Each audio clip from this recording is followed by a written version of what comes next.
Have you ever felt like your whole world came crashing down in an instant? Like life, so full of blessings one day, could become a nightmare the next? I know that feeling. My name is Job, and this is my story. Before the land of Uz, the golden sun slung low, casting an amber and crimson hue across the sky. My estate sprawled out to the horizon, teeming with the hum of life. The voice of the shepherd rose to his flock. The groaning of the oxen tugged at the yoke of the plow, while from my courtyard came the sounds of easy and articulate laughter of my children. It was a day like any other, or so it seemed.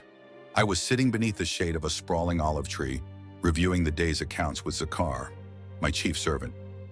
"Master Job," Zakar began, glancing at the ledger, "we've surpassed last month's wool production by almost 30 shekels worth. The shepherds say the flocks have never been healthier." I nodded, my mouth pulled up in a slight smile. "That's good news, Zakar. Give word to the workers they are appreciated in their efforts. A feast, perhaps. Let them join in the blessings God has granted us." Zakar beamed. The idea of a feast delighted him. "A feast, master? Joyful they will be. Shall I prepare it for the weekend?" "Not too late," I replied, stroking my beard thoughtfully. "The shepherds deserve to celebrate, but let's not neglect the animals. God has entrusted them to us, after all." Zakar bowed slightly, his respect evident. "Of course, Master Job. Your wisdom is as great as your wealth." I chuckled, waving off the compliment. "Wisdom? Zakar, true wisdom is fearing God and walking in His ways. Everything else follows." But it wasn't just my servants who admired me. My children, my pride and joy, were congregating in the vicinity. My eldest son, Elihu, was planning one of their renowned feasts. "Father!" Elihu called, striding with purpose towards me. "The arrangements for tonight's feast are practically finished. Shall we kill a calf or two in honor of the occasion?" I smiled at him. "It seems you've inherited my hospitality, Elihu. A feast isn't complete without a calf. Make it 3. His younger brother Asher joined us, grinning mischievously. "3 calves? Father, you spoil us. Soon we'll have more guests than we can handle." "And what's wrong with that, Asher?" My eldest daughter, Naomi, chimed in as she approached with a basket of fresh pomegranates. "Our family is blessed, and blessings are meant to be shared." Her words warmed my heart. Naomi had always been wise beyond her years. "Exactly, my dear," I said, placing a hand on her shoulder. "Blessings are never ours to hoard. They're a trust, meant to flow through us to others." As my children bustled about, preparing for their evening celebration, I took a moment to watch them. Their laughter was infectious, their bond unbreakable. But I, being their father, never took such joy as granted. When the preparations were over and the sun was lower in the sky, I called my children to me in the courtyard. "Sit," I said, nodding towards the stone benches lined up in a semicircle. They did so, looking curious yet expectant. "Tonight you'll feast," I began, my voice steady but firm. "You'll laugh, you'll rejoice, and you'll strengthen the bond you share as brothers and sisters. But remember this, every blessing you enjoy is a gift from God. Never forget to honor Him, even in your joy." Elihu nodded, a serious expression crossing his face. "We won't forget, Father." Asher, always the jester, raised his hand. "Does that mean no seconds, Father? Because I don't think my stomach can honor God on an empty plate."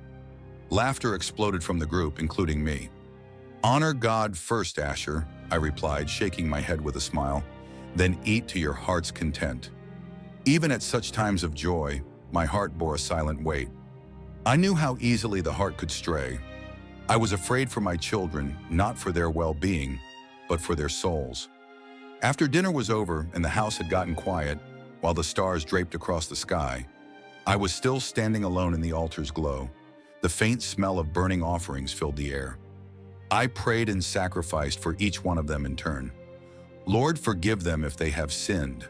If they have cursed you in their heart, let this offering be a plea for mercy." The fire danced, sending quivering shadows all around me, as if the heavens themselves were testimony. That was my routine, how I made sure my family stayed within God's grace. To the world, I was the richest man in the East, strong and steady as a mountain. But in my own heart, I was just a father, trying by all means to protect my children from all harm, visible and invisible. I didn't know that at the time, but the days of plenty were about to come to an abrupt and devastating end. It was one of those days when life mimicked any other. The sun hung high in the sky, golden and warm. My servants moved about the estate, tending to the animals and fields. The distant bleating of sheep joined with the occasional bray of a donkey. My heart was light, knowing my children were all together, feasting in the house of my eldest son. I sat under the shade of a great tree enjoying the calm, when I saw a servant running towards me, kicking up clouds of dust, his face pale as though he'd seen a ghost. "Master! Master Job!" he cried, falling before me, panting hard. "Take a breath," I said, leaning forward. "What has happened?" He wrestled to get the words out, stumbling over them in a panic. "The oxen! They were plowing, the donkeys grazing beside them, and then the Sabaeans fell. They attacked. They carried off the animals and slaughtered the servants. I'm the only one who got away." My chest constricted. "The Sabaeans? Are you certain?" "Yes, master," he exclaimed, his eyes as big as saucers with fear.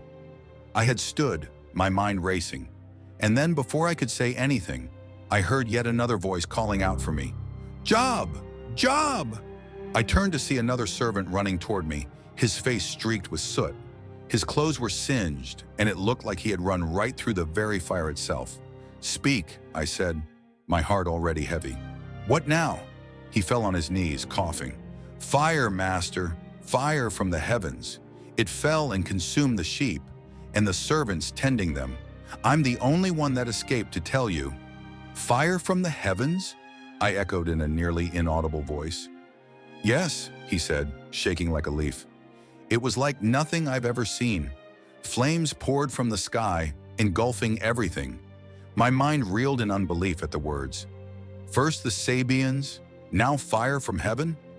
What was occurring? I had no time for further questions, for suddenly a third servant appeared on the horizon, running as if his feet might overtake him. "Master Job!" he yelled, his arms waving wildly. My stomach began to roil. "What now?" He fell at my feet, gasping for breath. "The Chaldeans. They divided into 3 raiding parties. They swooped down upon the camels, master. They have carried them off and slaughtered the servants. I alone have escaped." "3 raiding parties?" I asked, grasping his shoulders. "Are you sure the raiders were Chaldeans?" "Yes, master," he wept, his face awash with tears. My heart felt like it might burst from the weight of the news. All my livestock, gone. My servants, slaughtered. But then, as if the universe wasn't done punishing me, I saw yet another figure running toward me. This one moved slower, his shoulders hunched as though carrying the heaviest burden imaginable. "Master," he said, his voice breaking as he approached, I don't know how to say this." "Say it," I said, though my voice trembled. He stammered, with tears welling in his eyes. "Your children. They were feasting at the eldest son's house. A mighty wind came from the desert. It struck the house, and it collapsed. All of them, master. All your sons and daughters. They're gone." I stumbled backward, my legs buckling. "All of them?" I whispered, my voice barely audible. "Yes, master," he said, his head bowed. "The wind was so fierce it tore the house apart. I'm so sorry. I'm the only one who escaped." For a moment, the world seemed to stop. The sounds of the animals, the rustling of the wind in the trees, all of it faded into silence. I couldn't breathe, couldn't think. I went to my knees, grabbing onto the dirt beneath me, as if that could hold me to reality. My vision blurred, and from my lips came a low, guttural cry. Have you ever felt a pain so deep it steals the breath from your lungs? A grief so heavy it drags you to the ground? That was the moment I lived in, a moment of pure, unrelenting anguish. As I sat there shattered, the first servant ventured tentatively ahead. "Master," he said low, "is there anything we can do?" I shook my head, not able even to speak. What could they do? What could anyone do? Another servant knelt beside me. "Master, you have always been strong. You have faced challenges before. Perhaps," he let his voice fade, unspeaking his thought. I turned to him, my voice hoarse. This is unlike anything I've faced before. My children. My children are gone. They exchanged glances, unsure how to comfort me. One of them finally spoke. Master, you've always said, the Lord gives and the Lord takes away. I shut my eyes and felt the hot, salt tears streaming down my cheeks. Yes, I whispered. The Lord gave and the Lord has taken away. May the name of the Lord be praised. The words sounded like emptiness to my ears as they came off my lips, but I held on to them as a lifeline. I tore my robe, a symbol of my grief, and shaved my head, what was expected in my culture to portray a sense of mourning. I fell to the ground, not in protest, but in surrender. God, I whispered, I don't understand why this is occurring, but I am going to trust you. And so I sat in the dust, weeping, surrounded by my weeping servants, the weight of my loss crushing me as the mighty wind that tore my family from me. Little did I know, my trials were far from over. This was just the beginning. The storm had only begun to rage. This ash heap at the edge of the village had become my new home. There I sat in a cloud of dust, scraping my sores with a shard of pottery. My body burned with pain. My heart ached with grief. I'd lost it all. My children, my wealth, my dignity. The silence around me was deafening. One day, with the sun low in the sky, my wife came to me. Her face was creased with exhaustion, her eyes sunken by her own grief. She had lost as much as I had, yet the weight of it seemed to crush her differently. Job, she began, her voice trembling, how much more of this can you take? I didn't answer at first. What could I say? That I felt as though death might be a relief? That I had cried out to God, only to hear nothing in return?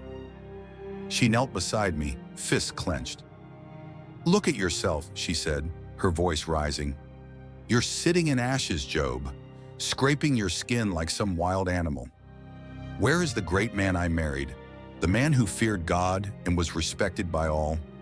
I turned to her, my lips cracked and dry. I'm still here, I whispered, but I don't recognize myself either.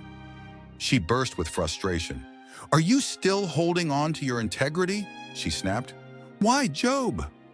Why cling to faith in a God who has allowed all this to happen? Curse him and be done with it. Just die and end this misery. Her words came like a blow. I stared at her, in shock. Here was the woman who had been beside me through every triumph, every trial. Now her pain had curdled into bitterness.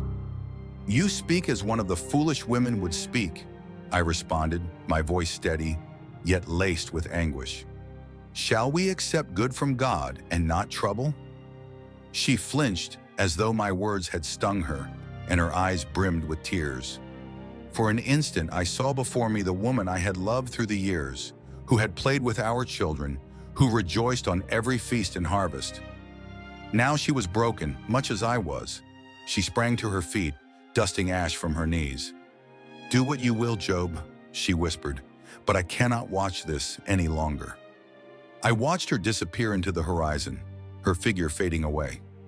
Part of me wanted to call her back, to tell her I understand her pain, but part of me felt a release with her going away. Alone in my suffering, I could give voice to what tormented me. With night fully fallen, the stars appeared overhead, cold and distant. I threw my head back and let out a cry that tore through the silence. Why, God, I screamed, my voice hoarse. Why have you done this to me? The echo of my cry faded into the night, and I was left with only the sound of the wind. I leaned back against the ash heap, my mind swirling with questions. And then, almost as if someone had heard me, I heard a voice. Job! It was quiet at first, a whisper carried on the breeze. I spun around, startled. Who's there? I called out. It was no one. The voice was my own, a memory from deep within. Do you remember when the children laughed, Job? It asked. Do you remember the sound of their voices during the feasts? I fisted my hands. The shards of pottery fell from my hands. Don't torment me with memories, I muttered. But the voice would not relent.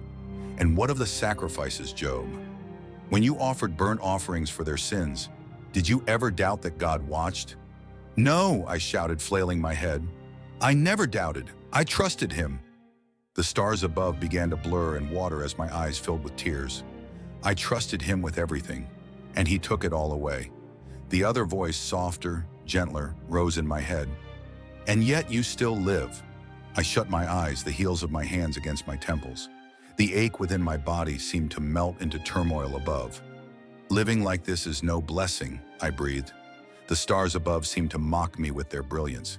I had once believed that the heavens declared the glory of God, but now they felt like a silent reminder of his absence. I sat there until the first light of dawn crept across the horizon. The ash heap was cold beneath me, and my body ached more with each passing moment. Later that morning, my 3 friends arrived. I saw them approaching from a distance. Eliphaz, tall and imposing, Bildad with his sharp features, and Zophar, always the first to speak his mind. When they drew near, they stopped abruptly, their faces etched with shock. "Job," Eliphaz whispered, his voice heavy with sorrow. "Is that you?" I nodded weakly. Tears welled up in Bildad's eyes. "We'd heard about your trouble," he said, "but we had no idea it was this big." Zophar, never at a loss for words, said nothing. He merely knelt beside me, tore his robe, and sprinkled dust on his head.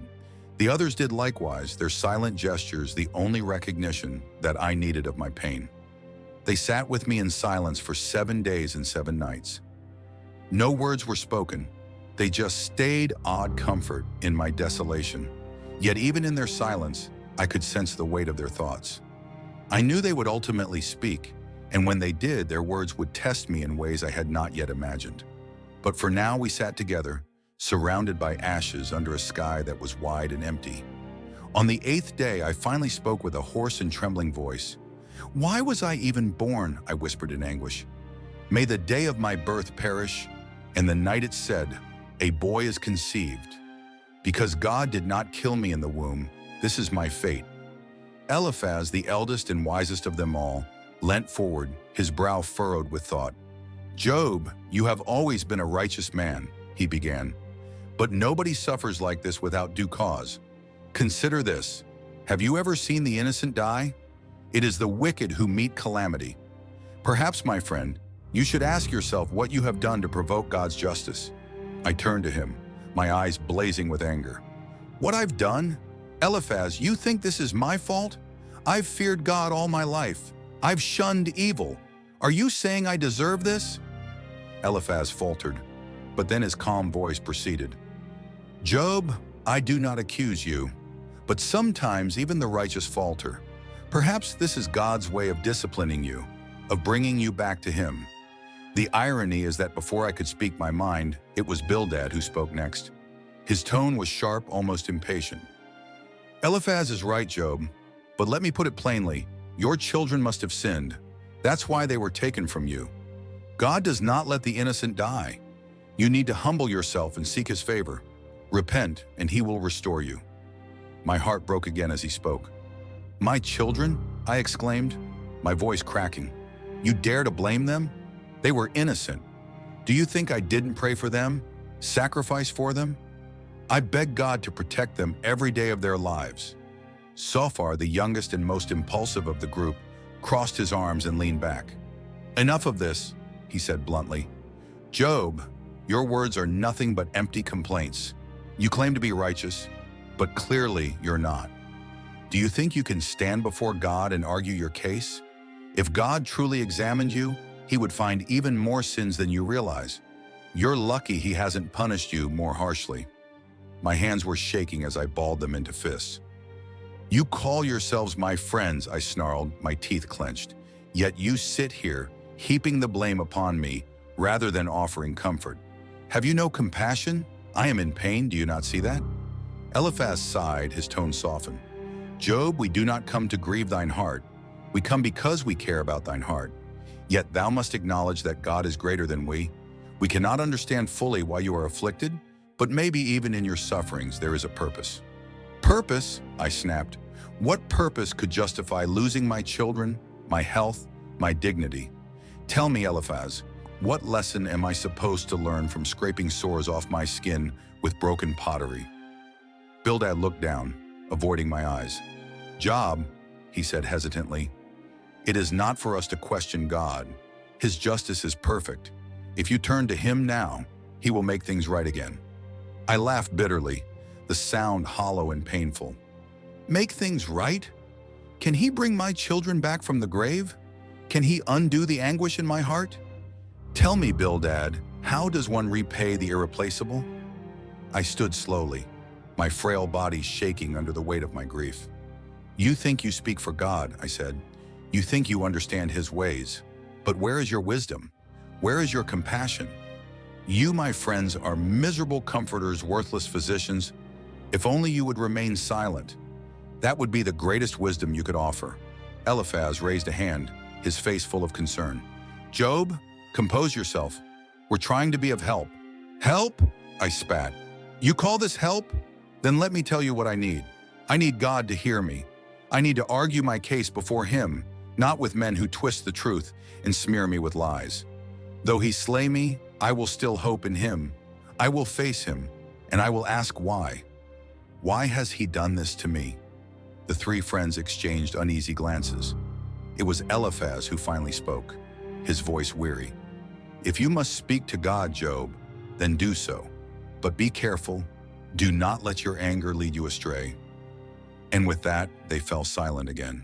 But their words hung in the air, heavy and sharp, cutting into my already wounded soul. I threw back my head unto the heavens. God, I whispered, why have you allowed this? Why have you turned away from me? And in the silence that followed, I found no answers. Only more questions. It was a day quite unlike any other when God answered me. The sky blackened, the air thickened, and from the horizon stormed a great hurricane. It churned closer and closer until its loud roar seemed to shake the very earth beneath me. Then, out of the vortex, boomed a voice strong, authoritative, unyielding. The voice of the Almighty. Who is this that obscures my plans with words without knowledge? I froze, trembling. It was as if the weight of the universe pressed down on me. Brace yourself like a man, he continued. I will question you, and you shall answer me. I swallowed hard. The God I had called out to the one I had dared to challenge was now speaking directly to me. Where were you when I laid the earth's foundation? God said. Tell me if you understand. Who marked off its dimensions? Surely you know. Who stretched a measuring line across it? On what were its footings set, or who laid its cornerstone? While the morning stars sang together and all the angels shouted for joy? I opened my mouth to speak, but no words came out. How could I possibly answer? Have you traveled to the water springs of the sea or walked in the recesses of the deep? God said. Have the gates of death been revealed to you? Have you seen the gates of the deepest darkness? Tell me if you do know. Which is the way to the dwelling of light? And where is the residence of darkness, that I may conduct them to their place? Do I know the paths to their abodes? Surely you know, for you were already born. You have lived so many years. With each of his questions, I felt smaller and smaller, like a grain of sand facing an endless ocean. I have no answers, Lord, I stammered, barely audible. Can you bind the chains of the Pleiades? God said. Can you loosen Orion's belt? Can you bring forth the constellations in their seasons, or lead out the bear with its cubs? Do you know the laws of the heavens? Can you set up God's dominion over the earth? I looked up toward the sky, those familiar constellations now distant, unreachable, and beyond my reach, a reminder of how weak I really was. Do you send the lightning bolts on their way? God said. Do they report to you, saying, here we are? Who gives the ibis wisdom or the rooster understanding? Who provides food for the raven when its young cry out to God and wander about for lack of food? Every question seemed to be a hammer that hit my soul, crushing my pride and arrogance. I had wanted answers, demanded them actually, but now standing before the Creator, I realized how little I grasped anything. Lord, I spoke out of ignorance. I questioned what I cannot understand. Would you discredit my justice? God said. Would you condemn me to justify yourself? Do you have an arm like God's? Can your voice thunder like mine? The storm was churning around me, its power beyond measure. I threw myself down upon my knees and wept. You are right, Lord, I said. I am vile, unworthy to speak. I will place my hand over my mouth. I spoke once, but I have no answer. Twice, but I will say no more. But God wasn't finished. Look at Behemoth, which I made along with you, God said. It feeds on grass like an ox. What strength it has in its loins. What power in the muscles of its belly. Its tail sways like a cedar. Its bones are tubes of bronze. Its limbs like rods of iron. Can you capture it? Can you pierce its nose or trap it with a snare? And what of Leviathan? Can you pull it in with a fishhook or tie down its tongue with a rope? Can you put a cord through its nose or pierce its jaw with a hook? Will it beg you for mercy? Will it make a covenant with you to take it as your slave for life? If you lay a hand on it, you will remember the struggle and never do it again. Nothing on earth is its equal, a creature without fear. The imagery was crushing.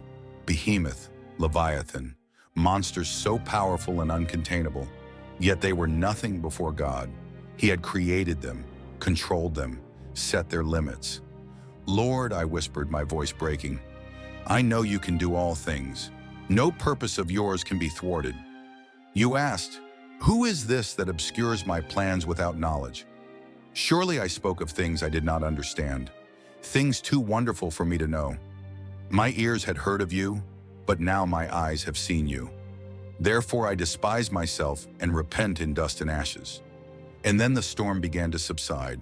The whirlwind softened and the voice of God grew quiet until I knelt once more on the ground, humbled and broken, but more important, filled with awe. God had not answered my questions in the way that I had hoped. He hadn't explained to me why I suffer or given to me the why of his plans, but he had revealed something greater, his majesty, his power, his wisdom. And in that revelation, I found peace. I will never forget the day God restored my life. It wasn't the blessings I got which made it unforgettable. It's the lessons I learned.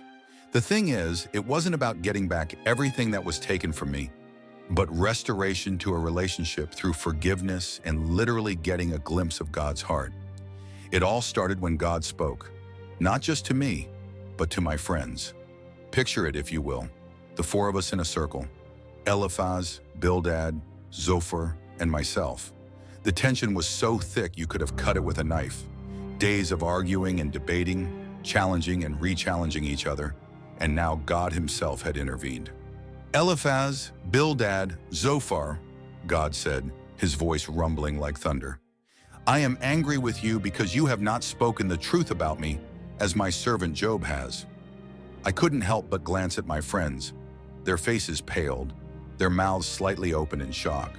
So now take 7 bulls and 7 rams and go to my servant Job, God said. Sacrifice a burnt offering for yourselves. My servant Job will pray for you, and I will accept his prayer and not deal with you according to your folly. I could see the weight of God's words sinking into my friends as their silence was finally broken by the usually boldest Eliphaz.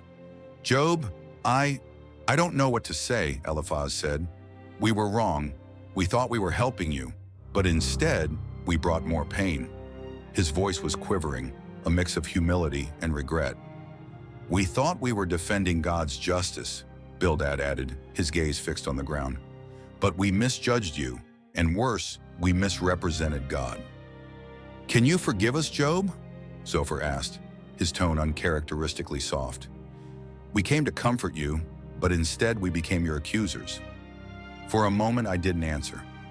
My heart was a maelstrom of anger, sadness, and compassion all mixed into one. These men had been my friends, and at the moment in my life when I desperately needed friends, they had become my persecutors. But as I stood before them, I knew something profound. God was teaching us all a lesson, not about justice, but about mercy. I forgive you, I said finally, my voice steady. Not because it's easy, but because God has shown me mercy. Who am I to withhold it from you? Their eyes met mine, filled with gratitude and relief. We prepared the sacrifice together, each of us silent as we worked. The crackle of the fire, the scent of burning offerings, and the rising smoke seemed to carry our prayers heavenward. When the offering was finally made, I knelt and prayed for them. Lord, forgive them as you have forgiven me, I said. Bless them with wisdom and understanding. Let your mercy cover all our mistakes. With every word that I said, I could feel a peace, like God's presence, come over us and wrap himself around all of us. When I stood up, I saw tears in my friends' eyes, knowing that the burden of their guilt had been released. Job, I'll never forget this, Eliphaz said, his voice filled with emotion. Your forgiveness is a reflection of God's own grace. You've taught us more about God today than we've learned in a lifetime, Bildad added. We came to comfort you, Zophar said with a faint smile, but it seems you were the one who comforted us. We stood there for a while, not as accuser and accused, but as friends who had walked through the fire together and come out refined. It was after this moment of reconciliation that God restored my fortunes. But looking back, the greatest gift wasn't the sheep, the camels, or even the children that came later. It was the understanding that God's justice is always balanced by his mercy, and that true restoration begins with forgiveness. It was a quiet evening. The sun had dipped low, painting the horizon with colors of amber and crimson. I sat on the porch, watching the fields across the road sway softly in the breeze. My scars still ached now and then, not just those on my body, but the ones etched into my soul. Father, my eldest son came up to me, his voice soft but curious, and said, "Can we talk?" I motioned him to sit down beside me. He was a strong young man, his eyes filled with the kind of curiosity that reminded me of myself at his age. "What's on your mind, my son?" I asked, leaning back in my chair. He was hesitating, it seemed, as if he were afraid his question might somehow hurt me. "Do you ever think about the past? About what happened?" I smiled slightly and looked over at the horizon. "Every day," I said, "but not with the bitterness I once did. The scars remind me of the pain, yes, but they remind me also of God's faithfulness." He nodded, but his brow furrowed. "I don't understand, Father. Why would God let you suffer like that? You were righteous, you feared him, obeyed him. Why would he let everything be taken from you?" I turned to him, searching his face. "That's a question I asked many times, my son. For days, weeks, months, I cried out to God, demanding answers. And when he finally spoke to me, he didn't give me the answers I wanted." "Then what did he say?" he asked, leaning forward. "He reminded me of who he is," I said, voice steady but reverent. "He asked me where was I when he laid the earth's foundation, when he set the stars in the sky. He showed me the vastness of his power, his wisdom, his creation. And in that moment, I realized something profound to me anyway. I didn't need answers. I needed him." My other son, who'd been standing in the doorway, listening, stepped forward. "But doesn't it still hurt, though, to have lost them? Our brothers and sisters?" His voice broke slightly, a fissure across the pain he carried inside. I nodded, my eyes clouding with memories. "It does. I won't lie to you. There are nights when I still weep for them, but their lives, short as they were filled with joy and purpose. I trust that they are with God now, in a place far better than this earth." "But didn't you feel abandoned?" My daughter chimed in, her voice hardly more than a whisper. She was the youngest of our brood, and her tender heart often wore the weight of the world. "When everything was taken, didn't you feel like God left you?" I reached out and took her hand, squeezing it gently. "Yes, my child. When it was at its blackest, I felt completely abandoned. But as I look back now, I realize God was constantly there. When I could not feel his presence, he was the one holding me up, carrying me through the storm." The children soon joined in the conversation, pressing questions like a river flowing from their curiosity. "Father," one of them asked, "what about your friends, those who accused you? Do you forgive them?" I chuckled softly. Eliphaz, Bildad, and Zophar. They meant well, but their words were like arrows to a wounded heart. Forgiveness wasn't easy, but when God instructed me to pray for them, I understood that forgiveness wasn't just for their sake, it was for mine, and holding on to anger would only chain me into my pain. Another son spoke up, his voice contemplating. "And what about Mother? How did you handle her words when she told you to curse God?" I looked down, my expression somber. "Your mother spoke from a place of deep grief. She had lost everything too, her children, her security, her joy. Her words came from a broken heart. I didn't hold those words against her then, and I don't now. Grief can make us say things we don't mean. The night grew darker, and the stars began to dot the sky, glistening like scattered diamonds. My children sat around me, their faces illuminated by the soft glow of the moon. "Father," my eldest daughter began, "if you could go back and change it all, if you could avoid the suffering, would you?" Her question hung in the air, heavy with meaning. I thought for a moment, the silence stretching between us. "No," I finally said, my voice steady. Their eyes widened in surprise. "But why?" she pressed. "Because," I replied, "through that suffering I came to know God in a way I never could have otherwise. Before I had heard of him. But now I have seen him. I've felt his presence in the storm. I've heard his voice in the silence. And I've learned to trust him, not because of what he gives, but because of who he is." The children fell silent, their expressions thoughtful. I looked at each of them, pride swelling in my chest. "My dear children," I said, "life will bring its share of joy and sorrow. You will face storms just like I did. But remember this, God is with you, even when he feels far away. Trust him, lean on him, and he works all things together for good, even when you can't see it."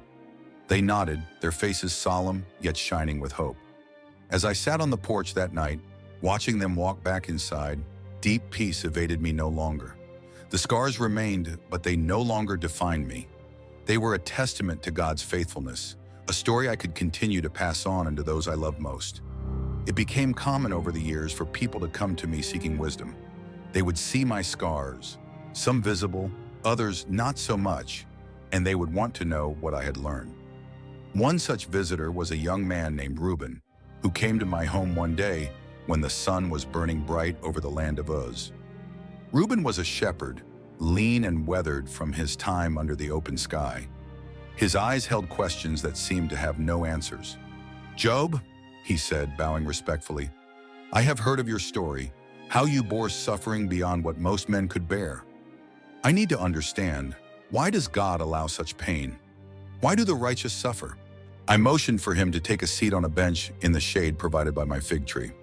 The day was hot, although the breeze wafting through carried the sweet fragrance of my flowers in bloom. "Reuben," I started, "that is the question, isn't it? The one we all ask when life takes a turn with which we don't agree. Tell me, what bothers you?" he stammered, then spoke, his tone quivering. "My wife and I, we lost our son last month. A fever took him. He was just 5 years old. We prayed Job. We begged God to spare him. But—" He trailed off, his eyes welling with tears. My heart bled for him. I reached out and laid a hand on his shoulder. "I am so sorry for your loss. There are no words that can take away that kind of pain." Reuben looked down, his hands clenched. "Why would God let this happen? My son was innocent. He had done nothing wrong." I nodded slowly. When I was in the depths of my suffering, I asked the same thing. I demanded an answer from God. I wanted him to explain why I, a man who feared him and shunned evil, had lost everything. My children, my health, my wealth, all gone in an instant. "And did he answer you?" Reuben asked in a near whisper. I smiled wryly. "Not in the way I had hoped. When God at last spoke to me, he didn't explain why I had suffered. Instead, he reminded me of who he was. He asked me, 'Where were you when I laid the earth's foundation? Who marked off its dimensions?' Surely you know." Reuben frowned. "But how does that help? You wanted answers, and he gave you questions." "Exactly," I said, leaning forward. "At first, I didn't understand. I wanted an explanation, but what God gave me was something greater. Perspective. He showed me that his plans are far beyond my understanding, that he is the creator of all things. And though I couldn't see it at the time, he was still in control, even in my suffering." Reuben's brow furrowed. "But does that mean we just accept the pain? That we don't question it?" I shook my head. "Nay, Reuben. God is not afraid of our questions. I questioned him. I cried out in my despair, cursed the day of my birth, and pleaded for answers. But what I learned is that faith isn't about having all the answers. It's about trusting God even when we don't understand. Reuben sat silently for a second, digesting my words. Then he looked up to me, his eyes searching. Did you ever feel like God had abandoned you? Many times, I admitted. In those darkest of moments, I often felt as if he was at a distance, that he had turned his face from me. But now, retrospectively, even then, he was with me. His silence was not absence. Sometimes God lets us walk through the valley so we emerge stronger on the other side. Reuben's voice cracked as he asked, "But how do you hold on? How do you keep faith when it feels like the world is falling apart?" I leaned back, gazing into the sky. It's never easy, Reuben. There were days I wanted to quit. But what kept me going was knowing that God is good, even when life is not. His ways are higher than ours, his purposes often hidden. Yet, in all of it, including the hurt, he works for our good. Reuben's shoulders relaxed just a smidgen. Do you think my son's death has a purpose? I met his gaze and spoke in a soft tone. I believe that every life, however brief, carries meaning. Your son's life reached deep into yours, and the memory of him will shape you in ways you have yet to know. Though well I can, I will not tell you why God let this happen, but I can tell you he sees your pain. He weeps with you, and one day he will make all things right. A tear escaped down Reuben's cheek, but this time there was a glimmer of hope in his eyes. Thank you, Job. I think I understand a little better now.